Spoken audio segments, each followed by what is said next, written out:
Chapter 4: Coca-Cola's Secret Story. Coke will try to tell you that their biggest secret is the drink secret formula, which is hidden in a high-security vault for dramatic effect. But the formula isn't that secret.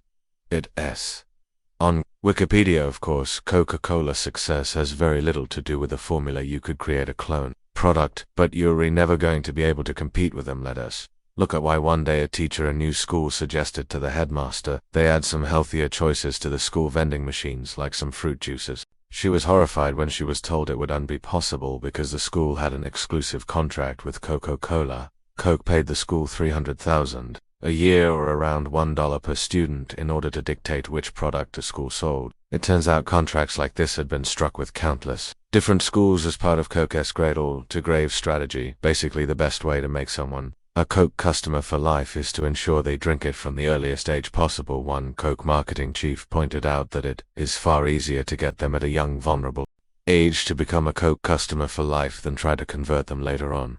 When they were older, in some of the contracts, the school could even earn additional money by selling more Coca-Cola to its kids. Since many schools were underfunded and in desperate need of money, they would sell Coke's products to their children. This is just one of many ways Coke have managed to circumvent the rules about advertising to children. Another way is that Coke has produced countless collector's items, including Barbie dolls, playing cars, board games, delivery trucks, and other toys that they claim are for adults. Then, of course, there saw the Christmas ads deliberately tying Santa and Coca together in the minds of impressionable children in 1982. K even bought Columbia Pictures so they could easily integrate product placement into their films, although they later sold the film studio and decided just to pay other companies for Coke product placement instead. But product placement in family films is a clever loophole that allows them to circumvent rules about targeting children, and it works. Research has shown that even for babies, Coke is one of the most recognized brands in the world. But back in the 80s, a problem was emerging for Coke. More and more data was piling up about the negative health effects Coke was having. There had always been concerns about Coke rotting your teeth, but new data was showing the serious effects Coke was having on obesity, diabetes, and a string of other health issues. For example, one study of children found that even just one extra sugary soft drink a day gave them a 60% greater chance of becoming overweight. Another showed that if babies are exposed to a high intake of sugar, they will be conditioned to depend on sugar for the rest of their lives. For a brand that is built upon its image of wholesomeness, it was a major setback being so directly connected to such a wide variety of health problems, especially since Coke was actively pursuing a strategy of offering bigger and bigger portion sizes of its drink. It also didn't help that the drink contained caffeine. Coca-Cola claimed that this was purely for taste purposes, but in blind taste tests, people could untell the difference with a non-caffeinated version.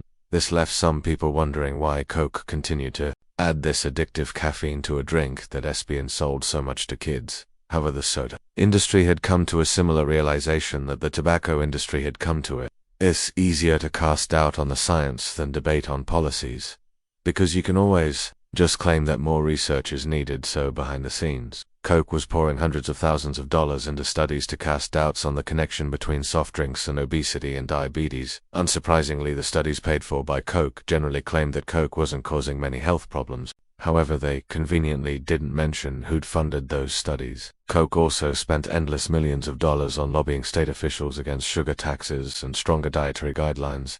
They reportedly made deals behind closed doors about donating to certain politicians' campaigns in favor of special treatment for Coke. They also continued to throw billions of dollars into sponsoring athletes and major sporting events to try and create the illusion of a connection between great athletic performance and Coca-Cola. However, K-good sense they could only store for so long before the science became too undeniable to dispute, so they began expanding into other drinks. For example, a bottled water brand called Din. However, this immediately backfired when it launched in the UK, as it was quickly discovered that this expensive bottled water had essentially just come out of a local tap. Now Cat tried to defend itself by explaining they run the water through some kind of purification process, but this just made things worse, because it turns out they accidentally added a bad batch Minerals that contaminated the water as a result of 500,000 bottles in circulation had to be withdrawn from shops over safety fears. In other words, Coca's attempt to produce a healthy drink had ended up with them being accused of selling expensive contaminated tap water.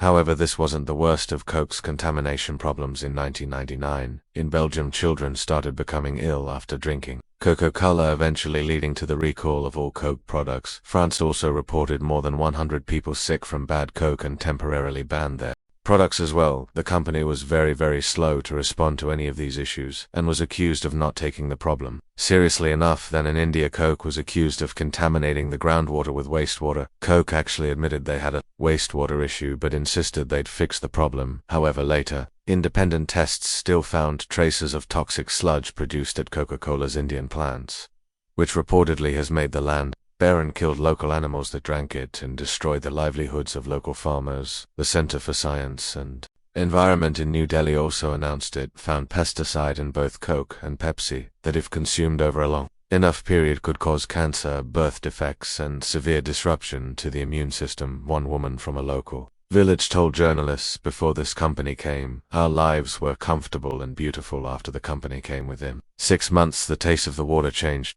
Another said, "When we bathe, our heads swim at pains and we scratch all over." Coke's environmental record continued to get worse. You see, the company also runs bottling plants in several drought-plagued areas, and officials have blamed Coke for a dramatic decline in available water. This problem was particularly bad in parts of Mexico, because between 2000 and 2006, Mexico's president was a man who'd formerly been the head of Coca-Cola. Mexico, the president started giving his former company favorable treatment after getting elected, and during his presidency he gave Coca-Cola 27 water concessions, which many claim allowed Coke to pollute water and even steal water owned by indigenous people. One local resident claimed, "There used to be a lot of water here. Now there is a scarcity. They are not paying anything, and they're just taking our water away." During this presidency, Coke sales increased 50% and became the most popular drink in the country, critics claim. This is yet another example of Coke benefiting from shady deals with politicians, of course. Coca-Cola has always had to acquire vast quantities of natural resources in order to succeed. In fact, it is the largest sugar buyer in the world. However, as the 90s arrived, Coke began to face yet more negative publicity. For example, in Mexico City, one shopkeeper said she was told her deliveries of Coke would stop unless she removed an alternative cola from her store. Meanwhile, in Brazil, a new type of vending machine that would increase the price of Coke depending on how hot it was outside, also to further boost sales figures and trick investors. Coke engaged in channel stuffing, forcing distributors to buy more syrup than they needed at the end of quarters to make Coke's profits look better than they really were. However, the backlash against Coke reached its peak when in 2003 a campaign was launched called Stop Killer Coke that claimed the Coca-Cola company was responsible for the murder of union members who worked in Coke bottling plants in Colombia. Now, Coke deny this, and the exact truth remains unclear. But what we do know is that, since 1989, countless unionized workers employed at the Coca-Cola bottling plants in Colombia have been killed, and many more have received death threats. In fact, in 2001, the International Labor Rights Fund filed a lawsuit against Coca-Cola bottlers, claiming they'd openly engaged death squads to intimidate, torture, kidnap, and even murder union officials in Latin America. A few years later, another lawsuit was brought about Guatemalan workers alleging that they and their families at the Coca-Cola bottling plant had been victims of violence after the workers decided to join unions. They wanted to join a union because some workers were earning just $15 per day for 15-hour shifts. However, again, there were allegations of kidnap, torture, and murder of union leaders and their family members. Now, Coca-Cola argue that the Guatemalan plant is independently owned and Coca had absolutely no knowledge of these incidents, and Coach genuinely may be telling the truth there. We do want to know if they actually colluded or knew about the violence, or if they just indirectly benefited. But either way,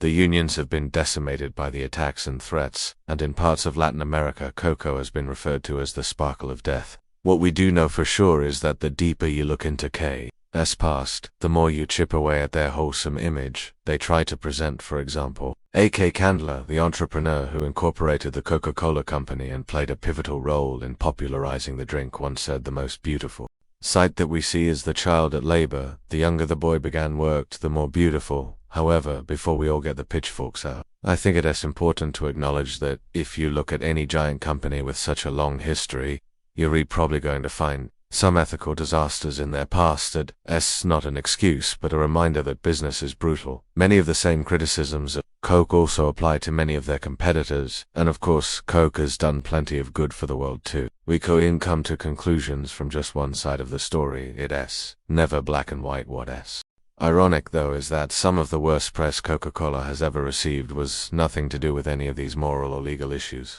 Nope, Coke's biggest backlash of all came from changing the taste of their drink.